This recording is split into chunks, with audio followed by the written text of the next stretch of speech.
The operating room was silent except for the steady beep of machines keeping a dying man alive. Hilda Johnson's hands trembled as she stared at the X-ray image glowing on the screen. There it was, a bullet lodged exactly 2.3 millimeters from the Korean mafia boss's heart. One wrong move, one tiny slip, and he would die on this table. But that wasn't the terrifying part. The terrifying part was that every single surgeon in the entire hospital had refused to touch him. They said it was impossible. They said attempting the surgery would be suicide, for both the patient and the doctor's career. The bullet was in a position no one had ever seen before. Medical textbooks didn't have answers for this. And now, everyone was staring at Hilda, a 24-year-old medical student who hadn't even finished her training yet, expecting her to save the most dangerous criminal in the city. Outside the operating room, 40 armed men in black suits waited. Their faces were cold as stone. Their hands rested on their guns. They had made their message very clear. If their boss died, everyone in this hospital would pay the price. Hilda looked down at her grandfather's old leather journal, its pages yellow with age. Inside were techniques that modern medicine had forgotten. Inside were secrets that could either save this man's life or end hers. The heart monitor's beeping grew slower.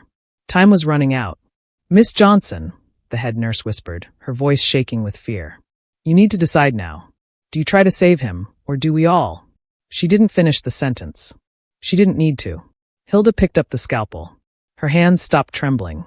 In that moment, she made a choice that would change her life forever. But how did a medical student end up being the only hope for the most feared man in the city? Where are you watching this from? Drop your country in the comments, and don't forget to like this video. Hilda Johnson had always believed that hard work could overcome anything. She believed that if you studied hard enough, worked long enough, and stayed focused, you could achieve your dreams. That's what her grandfather had taught her before he passed away 3 years ago. Her grandfather, Samuel Johnson, had been a doctor in a small village in Mississippi during a time when black doctors weren't allowed to practice in most hospitals. He couldn't afford fancy equipment or expensive medicines, so he developed his own techniques, methods that combined old African healing wisdom with modern medical knowledge. He could perform surgeries that others said were impossible, using tools that others said were too simple. Hilda kept his leather journal with her always. It was filled with his handwriting, his drawings, his techniques. She studied it more than her actual medical textbooks. While other students memorized standard procedures, Hilda learned her grandfather's forgotten methods. She was in her 3rd year of medical school at Chicago Metropolitan Hospital, one of the biggest hospitals in the city. Hilda worked harder than anyone else. She had to. Being a young black woman in a field dominated by older white men meant she had to be twice as good to get half the recognition. Her days started at 5 a.m. and ended well past midnight. She studied, she assisted in surgeries, she asked questions, she took notes. She barely slept. She barely ate. But she was learning, and that's all that mattered. Tuesday morning started like any other day. Hilda was in the hospital library, reviewing surgical procedures, when her phone buzzed. It was a message from Dr. Patricia Chun, the chief surgical resident. "Emergency in the ER. Need all available hands. Now." Hilda grabbed her white coat and ran. When she burst through the emergency room doors, chaos greeted her. The nurses were shouting. Doctors were running between rooms. And in the center of it all, she saw them. Men in expensive black suits, their faces hard and dangerous, surrounding a gurney. On that gurney lay a man who looked to be in his late 30s. He was handsome in a cold, dangerous way. His black hair was perfectly styled, even though he was covered in blood. He wore a suit that probably cost more than Hilda's entire year of tuition. But his face was pale, too pale, and his breathing was shallow. "Gunshot wound to the chest," Dr. Chin was saying rapidly, her hands moving quickly as she examined the patient. "Bullet entered below the left clavicle. X-rays show it's lodged near the heart." Hilda pushed closer to see. Her medical training kicked in, pushing aside the fear of the armed men surrounding them. She looked at the X-ray images on the screen and felt her stomach drop. The bullet wasn't just near the heart. It was in a position she had never seen in any textbook. It was wedged between the left atrium and the aorta, touching both but penetrating neither. Yet, every heartbeat pushed it slightly closer to puncturing one or both. It was like a bomb waiting to explode. "We need to operate immediately," Dr. Chin said. "Get Dr. Morrison. He's our best cardiac surgeon." A nurse ran off to find Dr. Morrison while the team worked to stabilize the patient. Hilda helped connect IVs, monitoring his vital signs. His heart rate was dangerously irregular. His blood pressure kept dropping. Time was their enemy. But it wasn't just the medical emergency that made the room tense. It was the men in black suits. There were at least 15 of them in the ER, and Hilda could see more outside through the windows. They didn't speak. They just watched with cold, calculating eyes. One of them, a tall man with a scar across his cheek, stood closest to the gurney. He seemed to be the leader. Who is he? Hilda whispered to another medical student next to her. They're saying he's Lee Min-jun, the student whispered back, his voice filled with fear. The Korean mafia boss who controls half the city's underground operations. Hilda's blood ran cold. She had heard stories about Lee Min-jun. Everyone in Chicago had. He was a ghost, a legend, a nightmare. He controlled everything from illegal gambling to smuggling operations. The police couldn't touch him because he was too smart, too careful, too connected. And he was absolutely ruthless. People who crossed him disappeared. Businesses that didn't pay him protection money burned down. Witnesses who were supposed to testify against his organization never made it to court. And now he was bleeding out on a gurney in front of her. Dr. Morrison arrived 10 minutes later. He was a 55-year-old cardiac surgeon with 30 years of experience. He had performed thousands of heart surgeries. If anyone could save Lee Min-jun, it was him. Dr. Morrison studied the X-rays in silence. His experienced eyes moved across the images, analyzing every angle. The entire room held its breath, waiting for him to speak. Finally, he shook his head. "I can't do it," he said quietly. "What?" Dr. Chen looked shocked. "What do you mean you can't do it?" "Look at the position," Dr. Morrison pointed at the X-ray. "The bullet is touching both the atrium and the aorta. Any traditional surgical approach would require me to manipulate the heart in ways that would almost certainly dislodge the bullet. If the bullet moves even 1 millimeter in the wrong direction, it will tear through either the atrium or the aorta. Either way, he'll bleed out in seconds. There's no way to clamp it, no way to stop it. This isn't surgery, it's suicide." "But he'll die if we don't operate," Dr. Chen protested. "He'll die if we do operate," Dr. Morrison said firmly. "I'm sorry, but I won't kill a patient by attempting an impossible procedure. The liability alone would end my career, and more importantly, I took an oath to do no harm. Attempting this surgery would be harm." The man with the scar stepped forward. His hand moved to his jacket, where Hilda could see the outline of a gun. "You will operate," he said in a thick Korean accent. His voice was calm, but the threat was clear. "Or you will die. Everyone here will die." Dr. Morrison's face went white, but he stood his ground. "Then you'll have to shoot me, because I cannot perform a surgery that I know will fail. That's not medicine, that's murder." The scarred man pulled out his gun. The entire ER froze. Nurses gasped. Doctors backed away. Hilda felt her heart hammering in her chest. "Stop," a weak voice said. Everyone turned. Lee Min-jun had opened his eyes. Despite the pain he must have been feeling, despite the bullet near his heart, his eyes were sharp and intelligent. He looked at the scarred man and said something in Korean. The scarred man hesitated, then slowly put his gun away. Lee Min-jun turned his gaze to Dr. Morrison. "I understand," he said in perfect English, though his voice was strained. "You cannot do what is impossible." "I'm sorry," Dr. Morrison said, and Hilda could hear genuine regret in his voice. "Find someone who can," Lee Min-jun said. Then his eyes closed again, and the heart monitor's beeping grew more irregular. Dr. Chen immediately called every cardiac surgeon in the hospital. One by one, they came to look at the X-rays. One by one, they refused. The bullet's position was too dangerous. The risk was too high. It couldn't be done. Hilda watched as hope drained from the room. She looked at the X-ray again, studying the bullet's position. Something about it seemed familiar. She had seen something like this before, but where? Then it hit her. She pulled out her grandfather's journal from her bag, flipping through the pages frantically. Her grandfather had written about a similar case. A man with a piece of shrapnel near his heart after a factory explosion in 1962. The hospitals had refused to operate, saying it was impossible. But her grandfather had developed a technique. He called it the patient approach, a way to remove foreign objects near the heart without moving the heart itself. It required special tools that he had designed himself, tools that didn't exist in modern hospitals because medicine had moved on to more advanced methods. But Hilda had those tools. Her grandfather had left them to her. She kept them in her locker as a reminder of him. Her hands trembled as she read his notes. Could this work?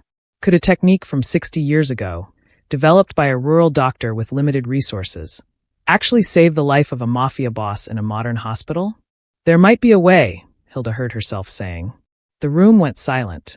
Everyone turned to look at her. What did you say? Dr. Chen asked. Hilda swallowed hard. I said there might be a way to remove the bullet. Dr. Morrison shook his head. Miss Johnson, with all due respect, you're a third-year medical student. This is beyond. My grandfather performed a similar surgery in 1962, Hilda interrupted, her voice growing stronger. He developed a technique for removing foreign objects near the heart without traditional cardiac surgery. It's all documented in his journal. She held up the worn leather book. Several doctors exchanged skeptical glances. 1962? Dr. Chen said doubtfully. Medicine has advanced significantly since then. Whatever technique your grandfather used is probably obsolete. Or maybe we forgot something important in all our advancement, Hilda said.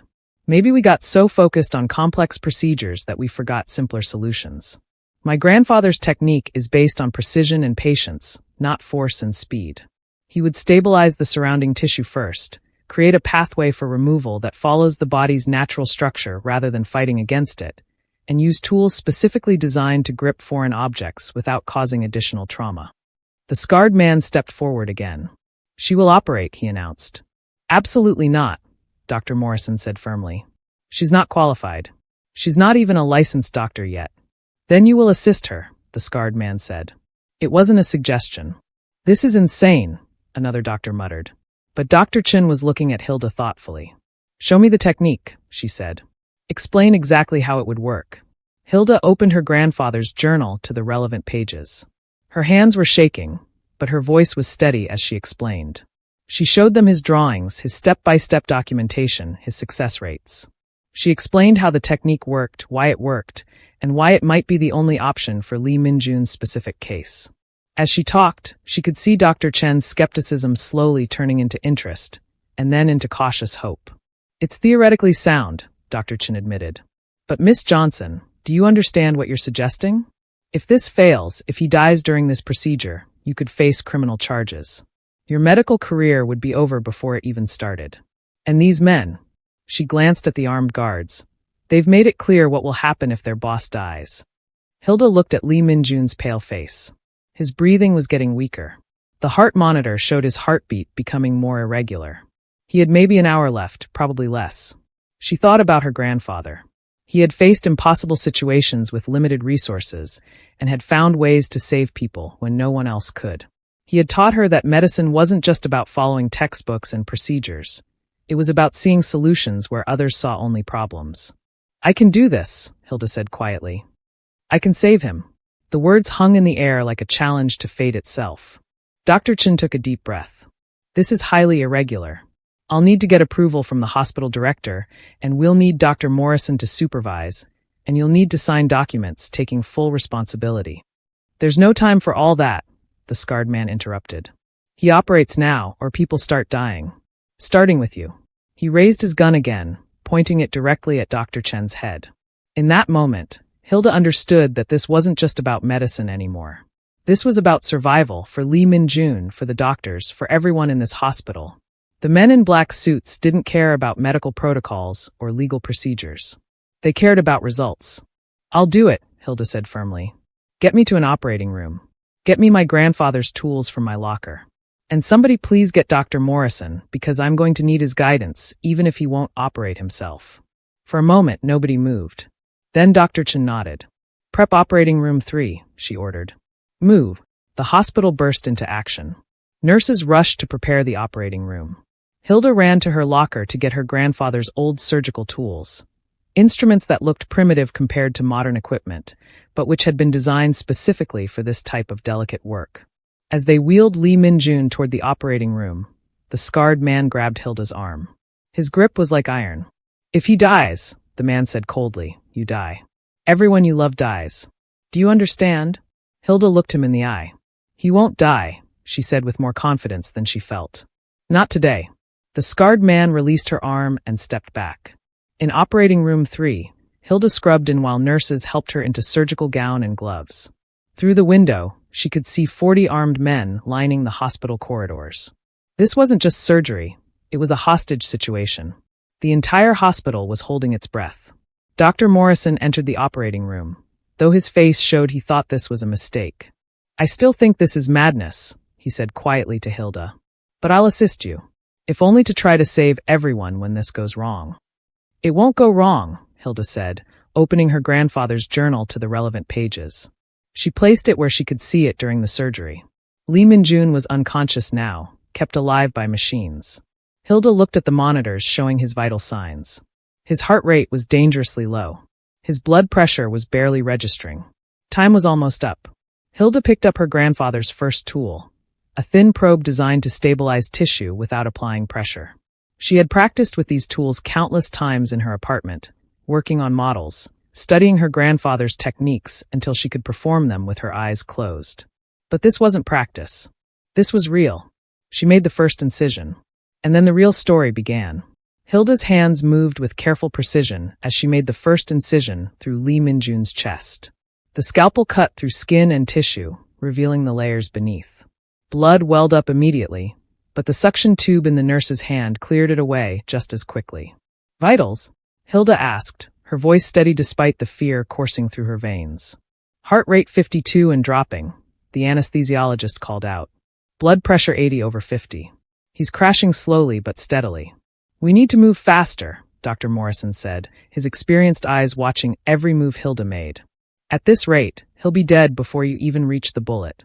"No," Hilda said firmly, not looking up from her work. "My grandfather's technique requires patience. If we rush, we make mistakes. If we make mistakes, he dies." She could feel the weight of everyone's stares, the surgical team in the room, the armed men watching through the windows, the entire hospital holding its breath. But Hilda blocked it all out. Right now, there was only the surgery, only the life beneath her hands. She reached for one of her grandfather's special tools, a retractor that looked nothing like the modern ones on the surgical tray. It was made of an old steel alloy, shaped in a way that distributed pressure evenly across tissue without causing trauma. Modern retractors were designed for efficiency and speed. Her grandfather's tools were designed for gentleness and precision. "What is that thing?" one of the nurses whispered, staring at the unusual instrument. "It's a tissue stabilizer," Hilda explained as she carefully positioned it. "Modern retractors pull tissue apart by force. This one supports the tissue while creating space. It works with the body instead of against it." She inserted the retractor slowly, watching as it gently created an opening that revealed the chest cavity. Through the opening, she could see Lee Min-jun's heart beating weakly, each contraction slower than the last. And there, lodged between the left atrium and the aorta, she could see the bullet. It gleamed dully under the surgical lights, a small piece of metal that held the power of life and death. "Oh God," breathed Dr. Morrison. "It's worse than the X-rays showed. It's actually touching both vessels. Every heartbeat is pushing it deeper." He was right. Hilda could see it now with her own eyes. The bullet had created a small depression in both the atrium and the aorta. It hadn't punctured through yet, but each heartbeat compressed the heart muscle, which pushed the bullet slightly harder against the vessel walls. It was only a matter of time before it broke through. "How much time do I have?" Hilda asked the anesthesiologist. "At his current decline rate? Maybe 20 minutes before his heart gives out completely." 20 minutes. Hilda had 20 minutes to do something that usually took hours, using a technique that hadn't been performed in over 60 years. She looked down at her grandfather's journal, still open beside the surgical field.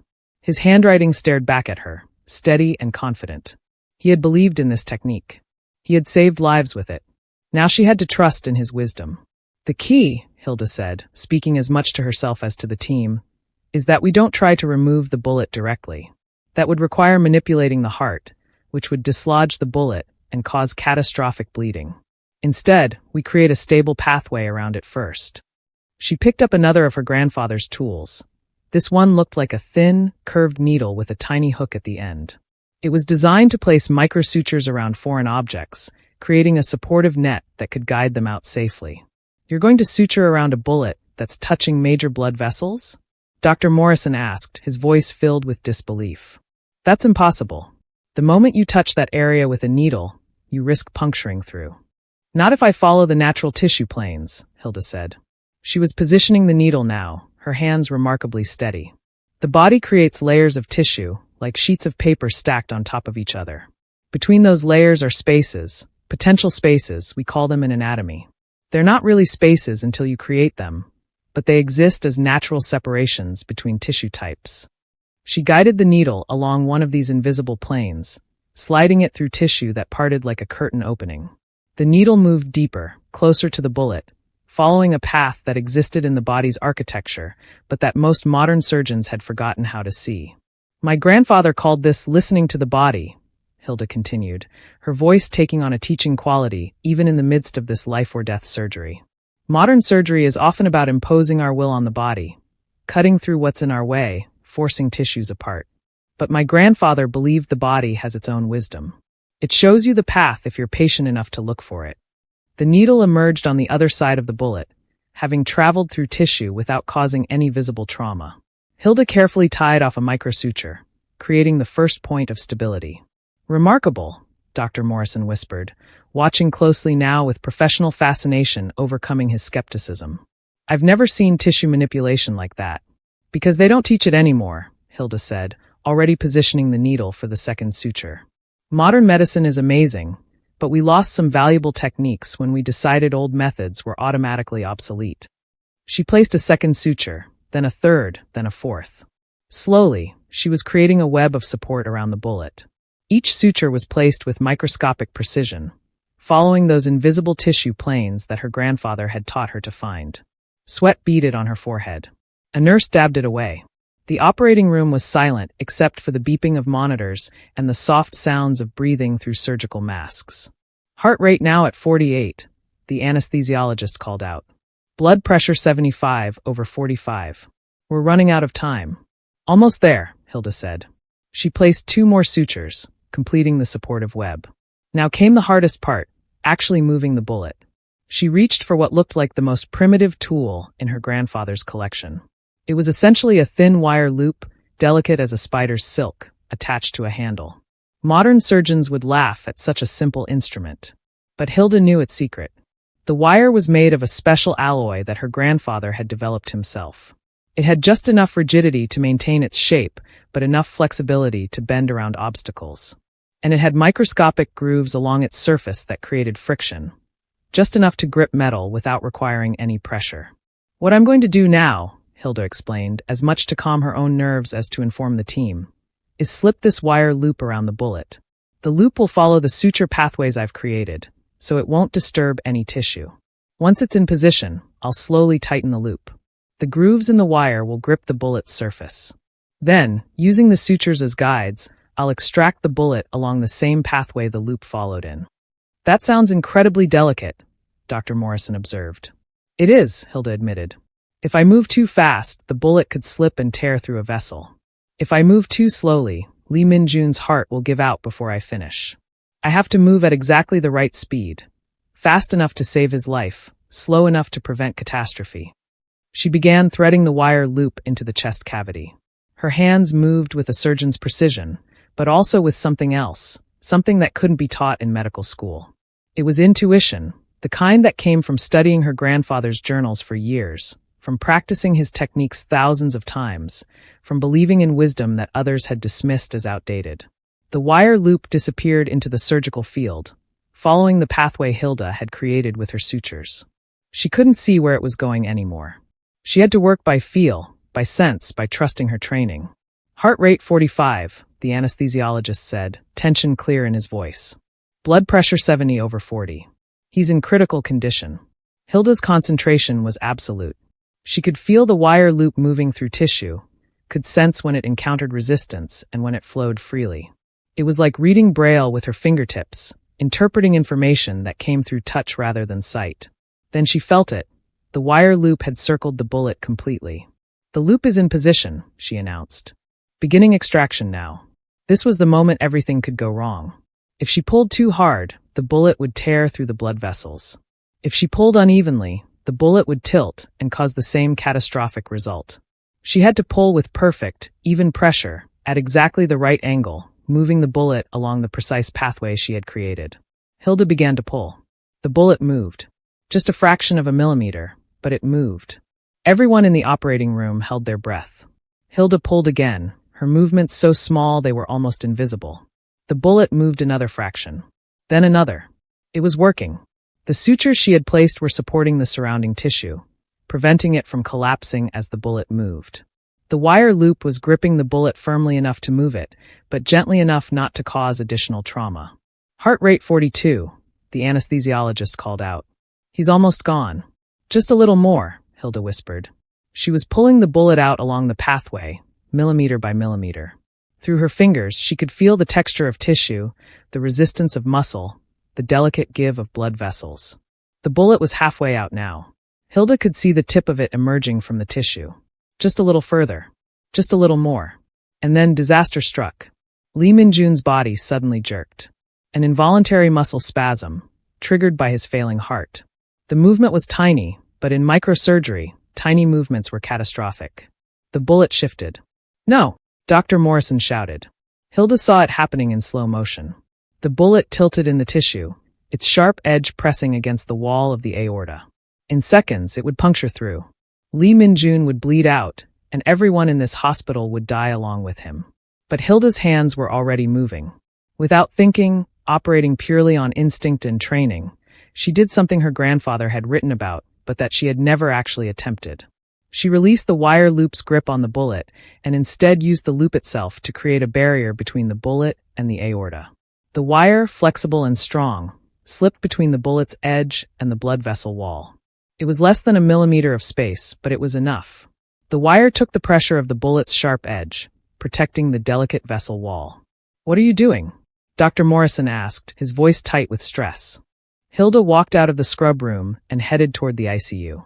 The scarred man was there, waiting for her as promised. He didn't speak, just gestured for her to follow him.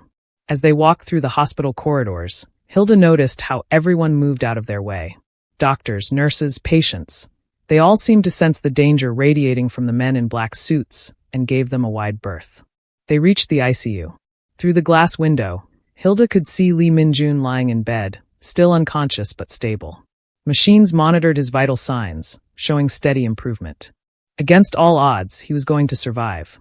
"He will wake soon," the scarred man said. "When he does, he will want to thank you personally. And then," he paused, his expression unreadable, "then your real problems begin." "What do you mean?" Hilda asked, her heart racing. The scarred man looked at her with something that might have been pity. "You saved the life of Lee Min-jun. That makes you valuable. In our world, valuable people are either protected or eliminated. Mr. Lee will decide who you are." Before Hilda could respond, alarms began blaring in the ICU. Nurses rushed past her into Lee Min-jun's room. Hilda's medical training kicked in immediately, and she ran after them. Lee Min-jun's eyes were open. He was awake, and he was staring directly at Hilda. Lee Min-jun's eyes locked onto Hilda's, and for a moment, time seemed to stop. His gaze was intense, calculating, like a predator assessing prey. But there was something else there too, something Hilda couldn't quite identify. Curiosity? Respect? Gratitude? The nurses rushed around him, checking monitors and adjusting IVs, but Lee Min-jun's attention never wavered from Hilda. He tried to speak, but his throat was dry from the anesthesia. A nurse quickly brought him water, helping him take small sips. "You," he finally said, his voice hoarse but strong. "You're the one who saved me." It wasn't a question. It was a statement of fact. Hilda stepped closer to the bed, her medical training overriding her fear. "How are you feeling, Mr. Lee? Any pain in your chest? Difficulty breathing?" A small smile played at the corners of Lee Min-jun's lips. "Even now, you think like a doctor. No concern for who I am or what I do. Only concern for my health." He paused, taking another sip of water. "Yes, there is pain. But I've felt worse." The scarred man moved to stand beside the bed, speaking rapidly in Korean. Lee Min-jun listened, his expression unreadable, then responded in the same language. The conversation went back and forth for a minute, and though Hilda couldn't understand the words, she could sense the tension in them. Finally, Lee Min-jun raised a hand, silencing the scarred man. He turned back to Hilda. "My associate, Jang Min, tells me that every surgeon in this hospital refused to operate on me. He says they all claimed it was impossible, that the bullet could not be removed without killing me." His dark eyes studied her face. "Yet here I am, alive, breathing, recovering, because a medical student succeeded where experienced surgeons failed. I used my grandfather's technique, Hilda explained, trying to keep her voice steady. It's an older method that— I know what you used, Lee Minjun interrupted. While you were operating, Jiang Min had his men research you. Hilda Johnson, 24 years old, third-year medical student at Chicago Metropolitan Hospital. Orphaned at age 8, raised by your grandfather Samuel Johnson until his death 3 years ago. Your grandfather was a rural doctor in Mississippi who developed unconventional surgical techniques. You keep his journal with you always and study his methods more than your textbooks. Hilda felt a chill run down her spine. He had learned all of that while she was operating on him? How much more did he know? You're wondering what else I know about you, Lee Minjun said, reading her expression. I know you work 16-hour days. I know you have student loans totaling $200,000. I know your apartment is in a dangerous neighborhood because it's all you can afford. I know you send money every month to your grandmother in Mississippi, even though you barely have enough for yourself. I know you've been studying medicine because your grandfather believed you had a gift for healing, and you want to honor his memory. Hilda's hands clenched into fists. You had no right to. I have every right, Lee Minjun said, his voice suddenly hard as steel. You held my life in your hands. Before I allow anyone to cut into my body, I learn everything about them. It's how I've survived in my world for so long. Your world, Hilda repeated bitterly. You mean the criminal underworld. You mean the world of violence and fear and— Careful, Jiang Min warned, his hand moving to his gun. But Lee Minjun raised his hand again, stopping his bodyguard. No, let her speak. She saved my life. She's earned the right to speak freely, at least for today. He looked at Hilda with something that might have been respect. You were saying? Hilda took a deep breath, knowing she was probably making a terrible mistake, but unable to stop herself. I took an oath to save lives. That's why I operated on you. Not because I wanted to. Not because I approve of who you are or what you do. But because you were a human being who needed help, and I had the skills to provide it. That's what doctors do. Even when the human being is a monster? Lee Minjun asked softly. The question hung in the air. Hilda met his gaze directly. I'm not here to judge who's a monster and who isn't. I'm here to heal. That's my job. For a long moment, Lee Minjun said nothing. Then he laughed, a short, sharp sound that made him wince and clutch his chest. Pain, he explained. Laughing hurts. But that was worth the pain. He looked at Hilda with renewed interest. You're either very brave or very foolish, Miss Johnson. Most people are too terrified to speak to me honestly. I'm probably both, Hilda admitted. Lee Minjun smiled again, genuinely this time. Yes, I think you are. He shifted in the bed, trying to sit up more. A nurse moved to help him, but he waved her away. Leave us. All of you. I need to speak with Miss Johnson privately. The nurses looked uncertain. Jiang Min frowned. Boss, you need medical supervision. You just had. I said leave, Lee Minjun repeated, his voice carrying absolute authority. The nurses filed out quickly. Jiang Min hesitated, clearly unhappy, but finally followed. The door closed, leaving Hilda alone with the man she had saved. The beeping of the heart monitor was the only sound for several seconds. Do you know why I'm still alive, Miss Johnson? Lee Minjun finally asked. Because I removed a bullet from near your heart, Hilda answered. No, I'm alive because I understand debts. In my world, everything is about debts and obligations. Who owes whom? Who has power over whom? It's a delicate balance like a spider's web. One strand breaks, and the entire structure changes. He paused, his eyes never leaving hers. You saved my life. That creates a debt. A very significant debt. Hilda felt her stomach tighten. I don't want anything from you. That's irrelevant. The debt exists whether you want it or not. In my culture, such a debt is called yunhai, a favor that must be repaid. And I always repay my debts, Miss Johnson. Always. I told you I did it because I'm a doctor. You don't owe me anything. But I do, Lee Minjun insisted. And that presents both of us with a problem. You see, I have enemies. Many enemies. People who would very much like to see me dead. When they discover that you're the reason I survived, they will come after you. They'll try to kill you, not just to hurt me, but to eliminate the possibility that you might save my life again in the future. Hilda's blood ran cold. What? You didn't think about that, did you? Lee Minjun said, his voice almost gentle. You were focused on the medical challenge, on saving a life. But actions have consequences, Miss Johnson. By saving me, you've made yourself a target. That's not fair, Hilda protested, her voice rising. I was just doing my job. Fair. Lee Min-jun laughed again, then winced. There's no such thing as fair. There's only what is. And what is that you're now connected to me. My enemies will come for you. The police may try to use you to get to me.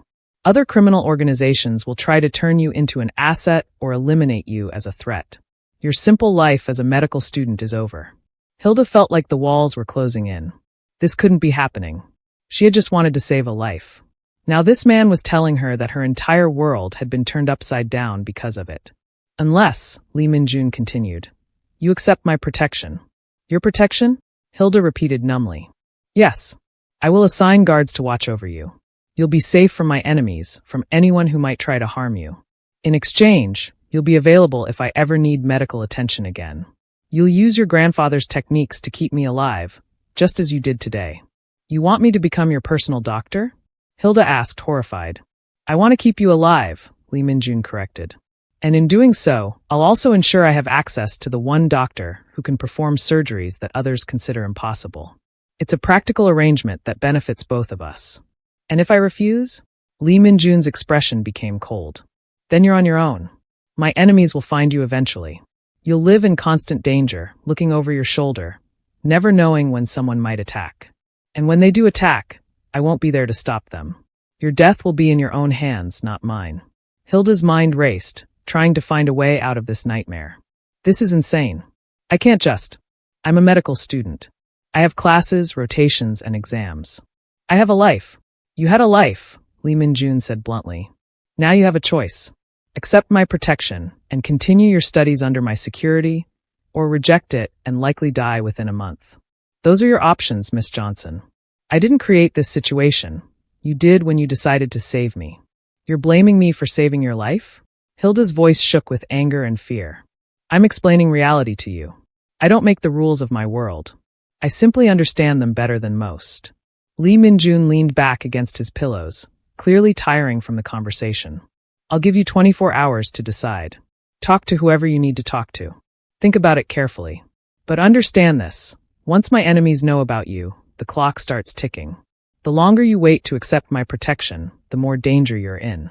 And what if I go to the police? Hilda challenged. Then you'll die even faster, Lee Min-jun said simply.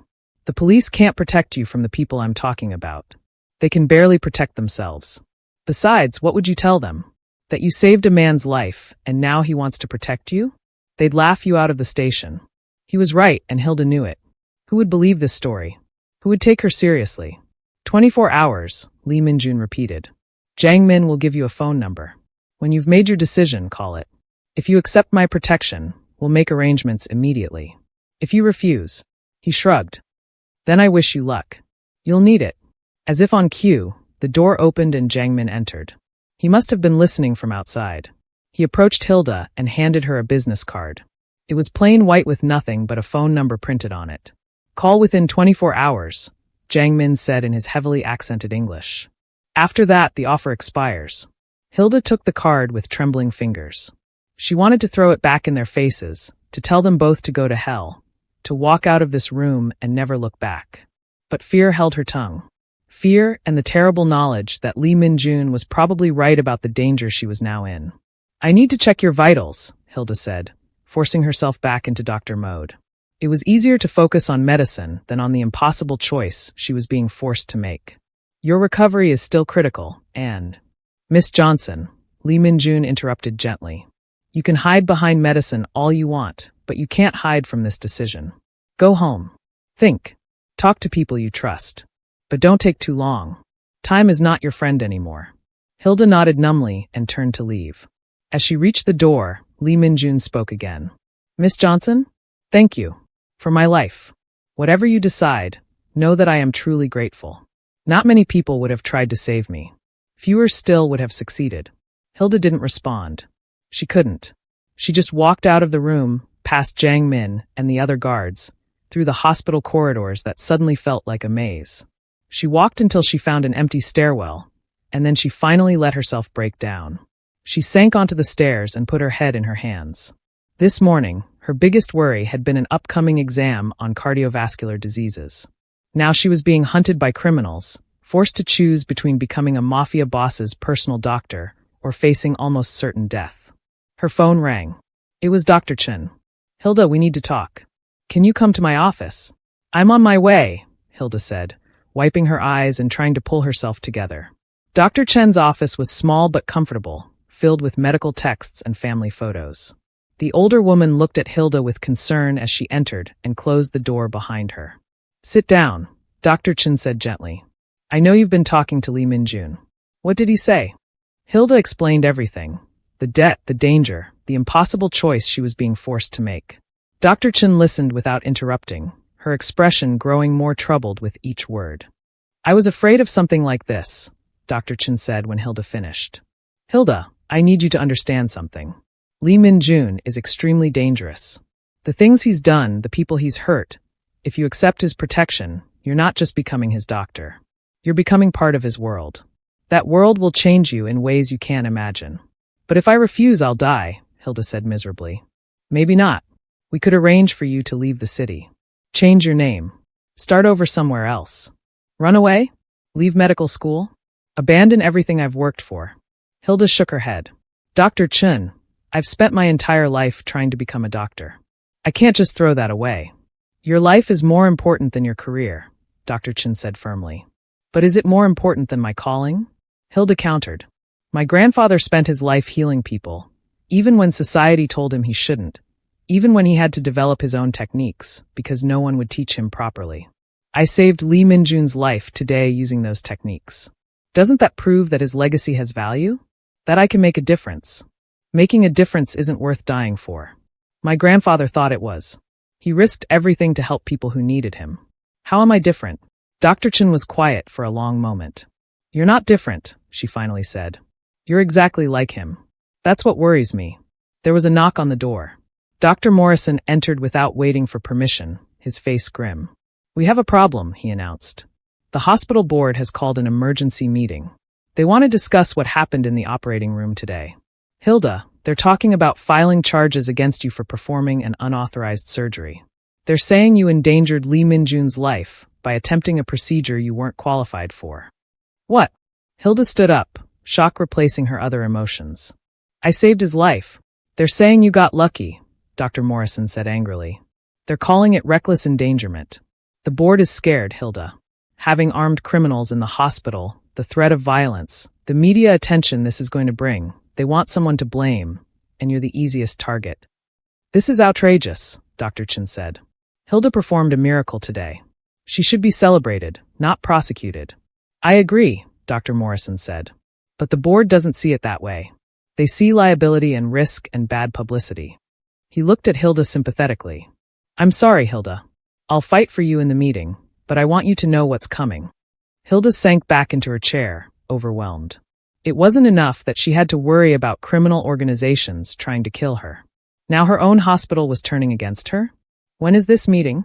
Dr. Chen asked. "Tomorrow morning at 9, Dr. Morrison replied. "Hilda needs to be there to defend herself." After Dr. Morrison left, Hilda and Dr. Chen sat in silence for several minutes. "This day just keeps getting worse," Hilda finally said. "It does," Dr. Chen agreed. "But Hilda, I want you to know something. What you did today was extraordinary. Your grandfather would be so proud of you. I'm proud of you. Whatever the board says, whatever happens next, remember that you saved a man's life using skill and courage that most people will never possess." "Thank you," Hilda whispered. "Now go home. Get some rest. You have 24 hours to make an impossible decision, and tomorrow you have to defend yourself to the board. You need to be strong." Hilda nodded and stood to leave. As she walked out of Dr. Chen's office, she checked her phone. It was 8 p.m.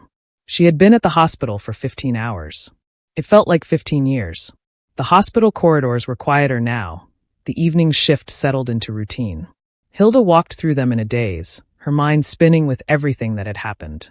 This morning, she had been just another medical student. Now she was something else entirely, something she didn't have a name for yet. As she pushed through the hospital's main doors, stepping out into the cool Chicago evening, she suddenly stopped. 3 men were standing by her car. They weren't wearing black suits like Lee Minjun's guards. They were dressed casually, but something about the way they stood, the way they watched people passing by, set off alarm bells in Hilda's mind. One of them saw her and nudged his companions. All three turned to look at her. Hilda's heart began to race. Were these Lee Minjun's enemies? Had they found her already? She turned to go back into the hospital, but more men were approaching from that direction. She was surrounded. The first man stepped forward, pulling something from his jacket. Hilda tensed, expecting a gun. Instead, he pulled out a badge. "Miss Johnson, FBI. We need to talk to you about Lee Minjun." Hilda's hands trembled as she stared at the FBI badge. The agent holding it was a tall man in his 40s with sharp eyes and a no-nonsense expression. Behind him, his two partners had positioned themselves to block any escape routes. This wasn't a friendly conversation. It was an interrogation waiting to happen. "Agent Marcus Webb," the man said, putting his badge away. "We've been watching Lee Minjun for 3 years, Miss Johnson.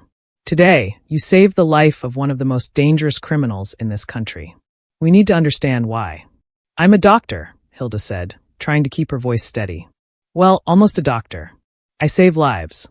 That's what I do. Even when the life belongs to a man responsible for drug trafficking, money laundering, human smuggling, and at least 17 murders that we know of." Agent Webb's voice was cold. "Miss Johnson, Lee Minjun isn't just some small-time criminal. He runs a criminal empire that stretches from Chicago to Los Angeles, from Seattle to Houston. He's connected to international smuggling operations, illegal weapons trading, and organized crime syndicates in 4 countries. And you just saved his life." Hilda felt sick. 17 murders. She had known Lee Minjun was dangerous, but hearing the specifics made it real in a way that abstract knowledge hadn't. "I didn't know who he was when I operated," Hilda said defensively. "I just knew he was dying and I could save him." "But you know who he is now," Agent Webb pressed. "And according to our sources, he offered you his protection. He wants you to become his personal physician. Is that correct?" Hilda's eyes widened. "How do you know about that? That conversation just happened an hour ago." Agent Webb smiled grimly. "We have people inside his organization. Not many, but enough to keep us informed. We know about his offer, and we know you have 24 hours to decide." He paused, letting that sink in. "We want you to accept it." "What?" Hilda couldn't believe what she was hearing. "We want you to accept Lee Minjun's protection and become his doctor," Agent Webb repeated. "But we also want you to work for us. We want you to be our eyes and ears inside his organization." "You want me to be a spy?" Hilda's voice came out as a squeak. "We prefer the term confidential informant," Agent Webb said. "Miss Johnson, we've been trying to build a case against Lee Minjun for years, but he's too careful. He insulates himself with layers of protection. We can never get close enough to gather the evidence we need. But you'll have direct access to him. You'll be in his home, his businesses, his private spaces. You'll see things and hear things that could help us finally bring him down." "And if I refuse?" Hilda asked, though she suspected she already knew the answer. "Then you're on your own," Agent Webb said bluntly. "We can't protect you from his enemies, and we won't protect you from the consequences of helping a criminal. In fact, we could potentially charge you as an accessory if you accept his offer without cooperating with us. Aiding and abetting a known criminal is a serious federal offense." Hilda felt like she was drowning. First, Lee Minjun had given her an impossible choice, and now the FBI was giving her another one. Accept Lee Minjun's protection and spy for the FBI, or face criminal charges on top of everything else. "This is insane," Hilda said, her voice breaking. "I just wanted to be a doctor. I just wanted to help people. How did my life become this nightmare?" Agent Webb's expression softened slightly. "I know this isn't fair, Miss Johnson, but fair doesn't matter right now. What matters is that you have an opportunity to do something incredibly important. You can help us stop a man who has caused immeasurable suffering. Think about all the families he's destroyed with drugs. Think about the people he's killed. Think about the victims of his trafficking operations. You have a chance to save lives, not one life, but hundreds, maybe thousands. By lying to someone who trusts me?" Hilda countered. "By betraying the man whose life I saved? He's a monster," Agent Webb said harshly. "He doesn't deserve your loyalty. And trust me, Miss Johnson, he doesn't actually trust you. He's using you, just like he uses everyone. The moment you stop being useful to him, you'll become a liability. And Lee Minjun eliminates his liabilities." Hilda's mind was spinning.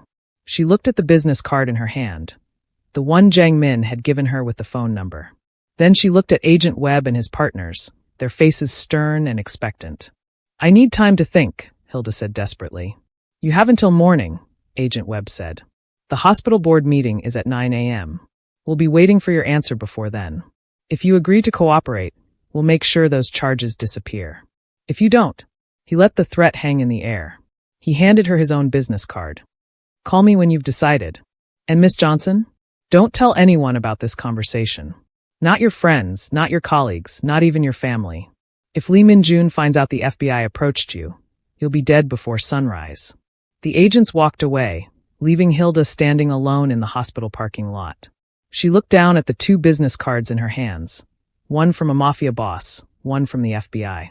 2 impossible choices. 2 paths that would both destroy the life she had worked so hard to build. Hilda didn't go home. She couldn't face her tiny apartment, couldn't face the silence and the walls closing in. Instead, she drove aimlessly through Chicago's streets, her mind racing, her heart pounding.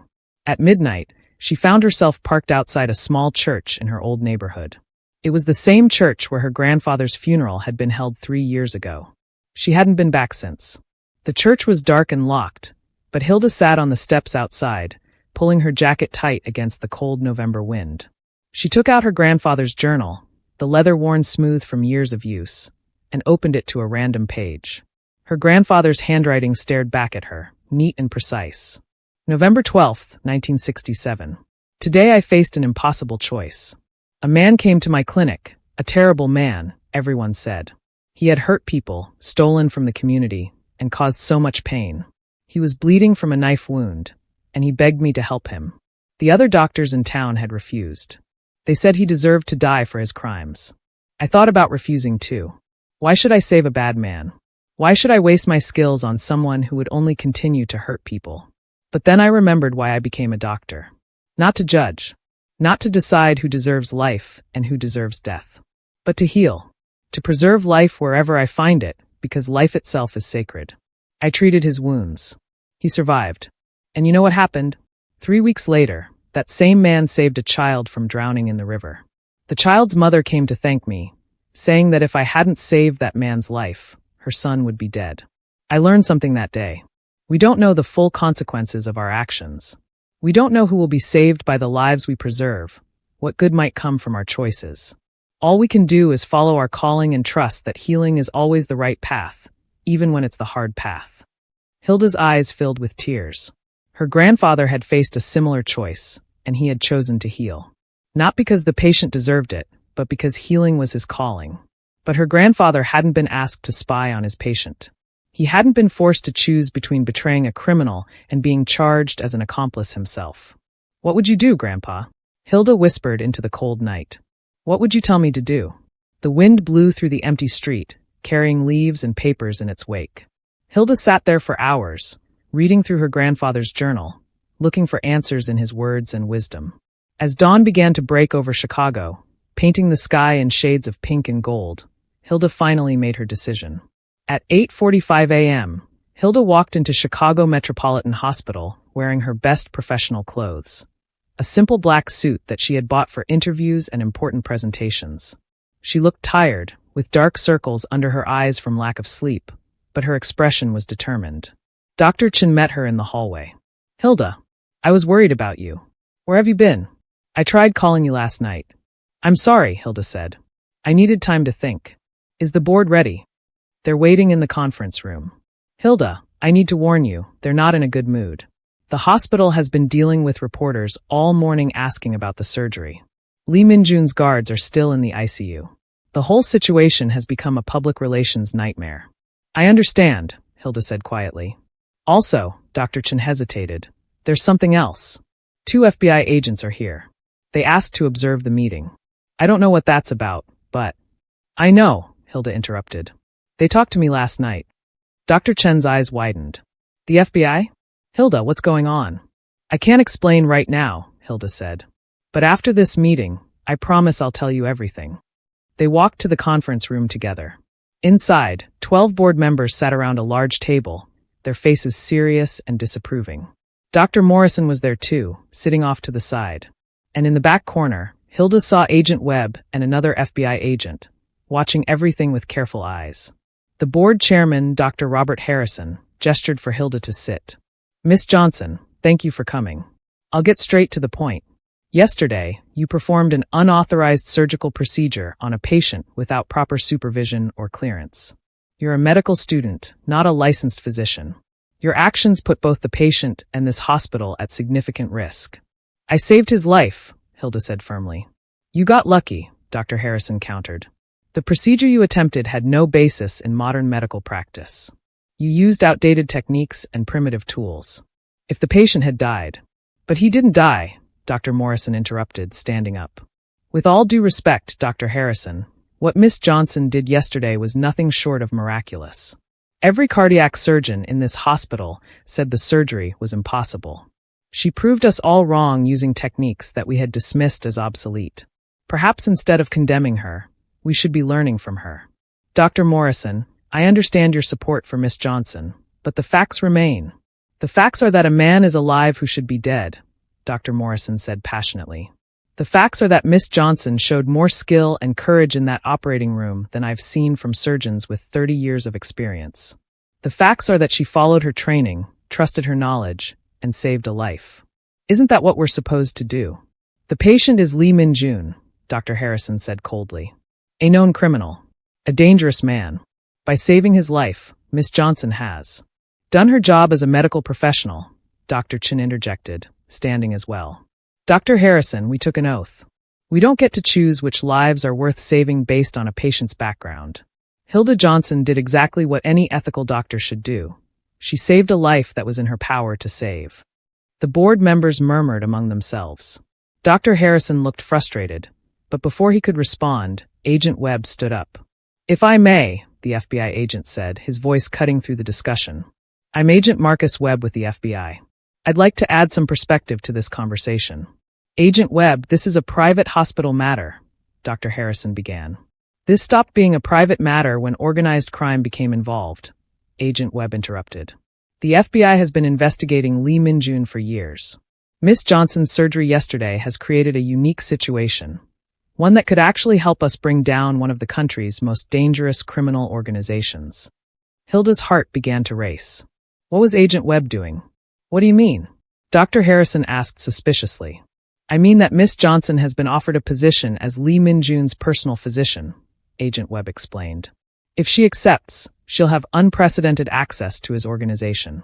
With the FBI's guidance, she could help us gather evidence that would put Lee Min-jun away for life. The room erupted in shocked exclamations. Dr. Chun turned to stare at Hilda, her face a mixture of surprise and concern. You want us to approve of Miss Johnson working for a criminal? Dr. Harrison asked incredulously. I want you to recognize that she's in an impossible situation, Agent Webb said. Lee Min-jun's enemies will target her for saving his life. The only way she stays safe is under his protection. But if she's going to accept that protection anyway, we might as well use the opportunity to bring down his entire operation. It's a win-win situation. Except for Hilda, Dr. Chin said angrily. You're asking her to put herself in constant danger, to lie and spy while surrounded by killers. How is that a win for her? The FBI will provide support and protection, Agent Webb said. And in exchange for her cooperation, all charges against her would be dropped. She could continue her medical education without any black marks on her record. Charges? Dr. Morrison looked confused. What charges? The ones the board was considering filing, Agent Webb said smoothly. Unauthorized practice of medicine, reckless endangerment, aiding a known criminal. But those charges would disappear if Miss Johnson cooperates with our investigation. Hilda suddenly understood. Agent Webb wasn't just making an offer. He was publicly boxing her into a corner. If she refused to cooperate with the FBI now, in front of the entire hospital board, she would look like she was choosing to protect a criminal over helping law enforcement. It was a trap, masterfully executed. Dr. Harrison leaned back in his chair, studying Hilda. Miss Johnson, is this true? Did Lee Min-jun offer you a position? Hilda stood up slowly. Her legs felt weak, but she forced herself to stand straight and speak clearly. Yes, he made me an offer, Hilda said. An Agent Webb approached me last night and asked me to spy on Lee Min-jun while pretending to be his doctor. She turned to look directly at Agent Webb. But I'm not going to do that. The room went silent. Miss Johnson, Agent Webb began, his expression darkening. I'm not going to do that, Hilda repeated, her voice growing stronger. Because I'm a doctor, not a spy. My grandfather taught me that our job is to heal, not to deceive. If I accept Lee Min-jun's offer, it will be as his physician, nothing more. I won't lie to a patient, even if that patient is a criminal. I won't violate medical ethics, even if the FBI wants me to. And I won't betray someone who trusts me with their life, regardless of who they are. You realize what you're saying? Agent Webb's voice was hard. You're choosing to protect a criminal over helping your country. I'm choosing to be a doctor, Hilda corrected. There's a difference. This is your career we're talking about, Dr. Harrison said. If you refuse to cooperate with the FBI, this board will have no choice but to press charges. You'll never practice medicine. Hilda took a deep breath. This was the moment. This was where everything she had worked for would either survive or die. Then I guess you'll have to press charges, Hilda said quietly. Because I won't compromise my integrity, not even to save my career. The room erupted in chaos. Board members shouted.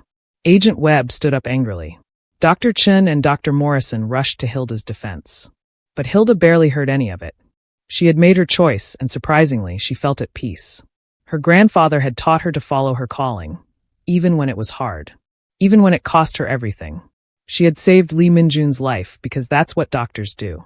And if accepting his protection meant she could continue saving lives, then she would do that too. But on her own terms, not as an FBI informant, not as someone who betrayed the trust placed in her. The meeting dissolved into arguments that Hilda stopped listening to.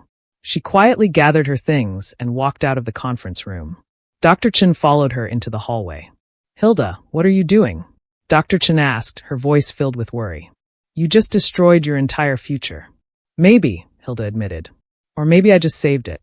Dr. Chen, my grandfather used to say that if you compromise your principles to save your career, you end up with neither. I can't be the doctor I want to be if I start by betraying everything medicine stands for. But the board will press charges. You'll lose everything. Then I'll fight the charges, Hilda said. And if I lose, I'll find another way to practice medicine. My grandfather did it in Mississippi when hospitals wouldn't hire black doctors. I'll figure it out too. Dr. Chen looked at her for a long moment, then pulled her into a hug. You're either the bravest person I've ever met or the most foolish. Maybe both. Definitely both, Hilda said, managing a small smile. They stood there in the hallway for a moment, then Hilda's phone rang. It was an unknown number. She answered it. Hello. Miss Johnson, this is Jiang Min. Mr. Lee would like to see you. He has heard about the board meeting. He wants to speak with you immediately. Hilda looked at Dr. Chen, then at the business card still in her pocket, the one with Lee Min-jun's number on it. She had 24 hours to make her decision, but really, she had already made it. I'll be there in 30 minutes, Hilda said. Hilda walked back into Lee Min-jun's ICU room alone. The mafia boss was sitting up now, looking much stronger than he had the day before. His color was better, his breathing was steady, and his eyes were sharp and alert. Jiang Min stood guard at the door, but Lee Min-jun gestured for him to leave. Miss Johnson, Lee Min-jun said once they were alone. I heard about your board meeting. I heard what you told the FBI. A small smile played on his lips. You refused to spy on me. I'm a doctor, Hilda said simply. I don't lie to my patients.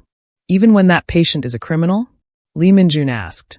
Even when refusing to lie might cost you everything? Even then, Hilda confirmed. Lee Min-jun studied her for a long moment. You're either very principled or very naive, Miss Johnson. I haven't decided which. Does it matter? Hilda asked. Perhaps not. Lee Min-jun gestured to the chair beside his bed. Sit. We need to talk about your future. Hilda sat, her heart pounding. This was it. The moment that would determine the rest of her life. I've been thinking about my offer, Lee Min-jun said. About what I'm really asking of you. You saved my life using your grandfather's techniques, methods that modern medicine has forgotten. That makes you unique, Miss Johnson. Valuable. Dangerous. Dangerous to whom? Hilda asked. To everyone. To my enemies who will want to eliminate you. To the FBI who will never stop trying to use you. To me, because you're one of the few people in the world who could save me if I'm ever injured again. He paused. And dangerous to yourself, because you have a gift that the world will try to exploit. So what are you offering? Hilda asked directly. Protection, as I said before. But also something else. Lee Min-jun leaned forward slightly. I will pay for the rest of your medical education. All of it. Tuition, books, living expenses. Everything. In exchange, You'll be available if I ever need medical attention. But, and this is important, you won't work for me exclusively. You'll continue your training. You'll become the doctor you're meant to be. You'll use your grandfather's techniques to help other people, not just me. Hilda was stunned. Why would you do that? Because you refused to betray me, Lee Min-jun said simply. Because you stood in front of your hospital board and the FBI and chose integrity over convenience. Do you know how rare that is, Miss Johnson? In my world, everyone lies. Everyone betrays. Everyone puts themselves first. But you didn't. You chose to be true to your principles, even when it would have been much easier to compromise. He paused, his expression becoming serious. I am not a good man, Miss Johnson. I've done terrible things. I'll probably do more terrible things before I die. But I recognize goodness when I see it, and I respect it. You have a gift for healing. The world needs that gift. I won't be the one to corrupt it or destroy it. So this isn't about owning me? Hilda asked carefully. This is about protecting an asset, Lee Min-jun said honestly. But also about preserving something valuable. You can save lives in ways other doctors can't. That's worth protecting, even from myself. Hilda sat in silence, thinking. It was still a deal with a criminal. It was still accepting help from someone who had done horrible things. But it was also a chance to continue her medical education, to honor her grandfather's legacy, to become the doctor she had always dreamed of being. I have conditions, Hilda said finally. Lee Min-jun raised an eyebrow. You're negotiating with me? Yes, Hilda said firmly. If I accept your protection and your financial support, I need certain things to be clear. First, I will never participate in anything illegal. I'm a doctor, not a criminal. Second, I will treat your injuries if you need me, but I won't treat injuries related to illegal activities if it means hiding crimes from authorities. Third, my medical decisions are final. You don't get to tell me how to practice medicine. And fourth, this arrangement ends when I finish medical school and my residency. After that, I'm free.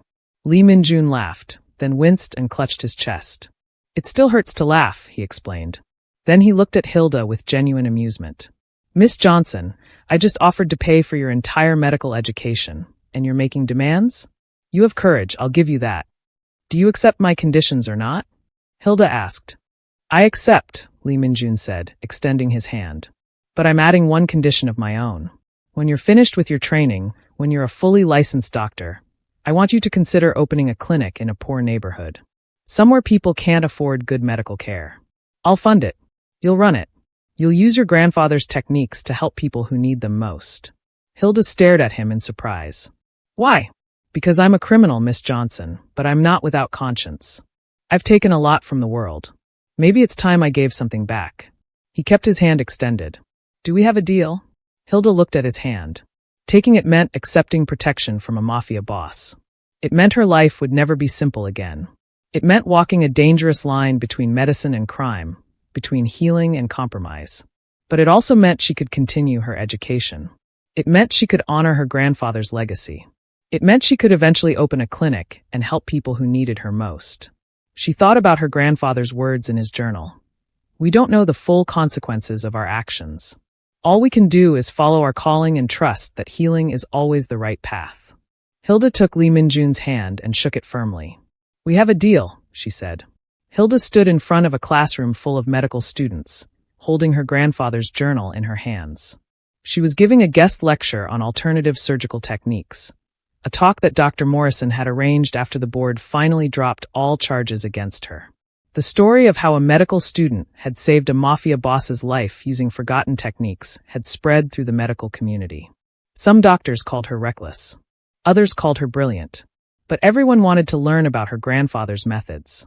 Medicine is constantly evolving, Hilda told the students. We develop new technologies, new procedures, new drugs. But sometimes, in our rush toward the future, we forget valuable wisdom from the past. My grandfather understood that the human body has its own intelligence, its own pathways, its own way of healing. His techniques worked with that intelligence instead of against it. She held up the journal. This book contains 60 years of surgical innovations developed by a rural doctor who couldn't afford fancy equipment. He saved lives that others said couldn't be saved. And he taught me that being a good doctor isn't about following protocols. It's about seeing what others miss, trying what others fear, and never giving up on a patient. After the lecture, Hilda walked through the hospital corridors. She still got strange looks from some staff members.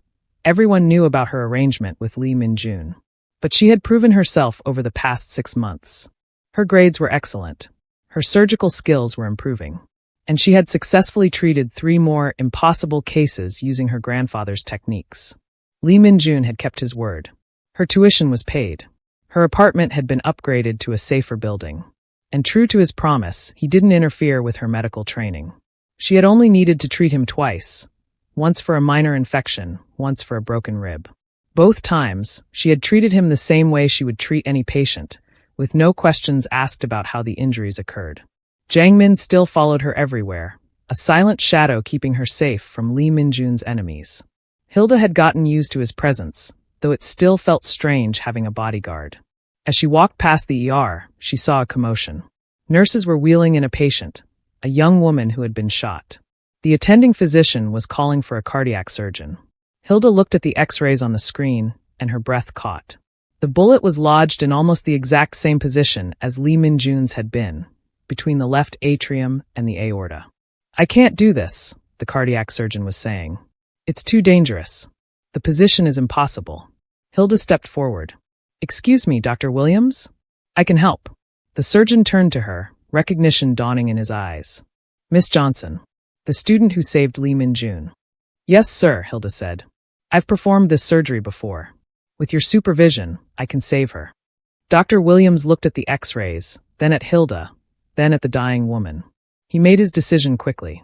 "Prepper 3, he ordered. "Miss Johnson, scrub in. Let's save a life." As Hilda rushed to prepare, she felt a strange sense of déjà vu. 6 months ago, she had stood in almost this exact position, faced with an impossible surgery and a patient everyone said couldn't be saved. But this time was different. This time, she wasn't a terrified student making a desperate gamble. She was a skilled physician using proven techniques. She was her grandfather's legacy, walking and breathing and healing. She opened her grandfather's journal one more time before scrubbing in, reading his words for strength. The path of a healer is never easy. You will face impossible choices. You will be judged and criticized. You will doubt yourself. But remember this, every life you save ripples outward, touching people you'll never meet, creating change you'll never see.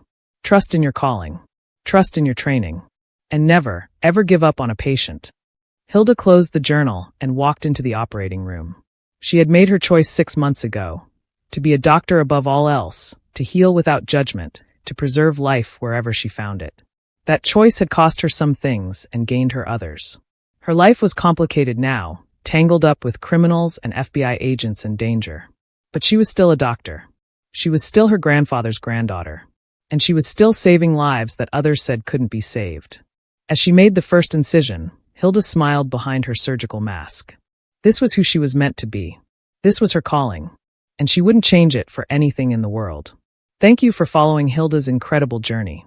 If you enjoyed this story, please subscribe to this channel to support our growth. We're working hard to bring you more amazing stories like this one. Hit that subscribe button, leave a comment telling us what you thought of the story, and share this with someone who loves medical dramas and suspenseful storytelling. What did you think of Hilda's choice? Would you have done the same thing in her situation? Let us know in the comments below. And don't forget, we're always looking for new story ideas, so if you have suggestions, drop them in the comments. Subscribe now and turn on notifications so you never miss our next incredible story. Thank you for watching, and we'll see you in the next one.